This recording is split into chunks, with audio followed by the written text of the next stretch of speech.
जो हो रहा है वह अच्छे के लिए हो रहा है, और जो होगा वह भी अच्छे के लिए ही होगा। कई बार चीजें हमारी समझ में तब नहीं आती हैं जब हमारे साथ घटित हो रही होती हैं, तब समझ में आती हैं जब उनके रिजल्ट आ चुके होते हैं, या फिर इन फ्यूचर हम उन चीज़ों का रिजल्ट देखते हैं कि नहीं, हमारे साथ अगर ऐसी घटना ना हुई होती तो आज हम ये सब नहीं कर पा रहे होते।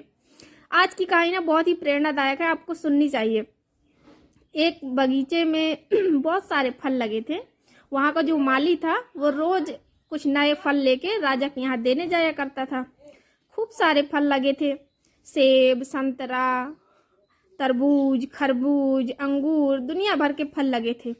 तो माली सोच रहा था कि आज मैं राजा साहब के लिए कौन से फल लेके जाऊं कि राजा साहब जिनको खाकर खुश हो जाएं। वो बहुत सोच विचार करने के बाद उसको जब कुछ नहीं सूझी तो वो अपना अंगूर रख लिया, एक टोकरी में अंगूर भरा और चल दिया राजा साहब के यहाँ देने।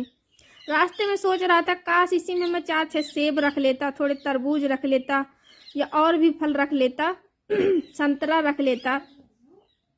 फिर उसने सोचा कोई बात नहीं, कल दे जाऊंगा। अंगूर लेके पहुंचा राजा साहब के यहाँ, तो उसने अंगूर की टोकरी रख दी सामने और अपना खुद जाके दूर बैठ गया। उस दिन राजा था गुस्से में।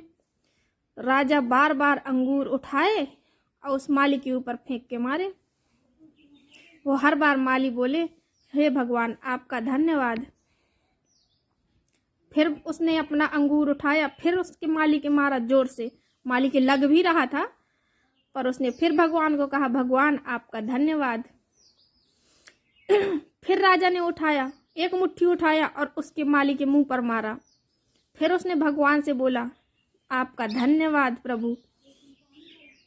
जब राजा का थोड़ी देर ये सब करने के बाद राजा का गुस्सा शांत हुआ, उसने कहा, मैं तुमको मारे जा रहा हूँ, तुम बार बार कह रहे हो कि भगवान आपका धन्यवाद। तो वो कह रहा था, माली ने पता है क्या कहा कि हे महाराज राजा साहब, मैं आपके लिए संतरा और तरबूज, सेब लेकर आने वाला था कुछ, और सोचिए अगर मैं वो इतने बड़े बड़े फल लेकर आया होता और आप उन्हें मुझे मारा होता तो मेरे कितनी चोट लगती। पर ये भगवान ने ही तो मुझे प्रेरणा दी कि नहीं तुम आज अंगूर लेके जाओ, तो मैं उन्हीं की प्रेरणा से तो ये अंगूर लेकर आया और आज देखिए मैं बच गया। तो भगवान जो भी करता है वह अच्छे के लिए करता है, इस चीज़ पर हमेशा विश्वास रखिएगा। जय श्री कृष्णा, राधे राधे।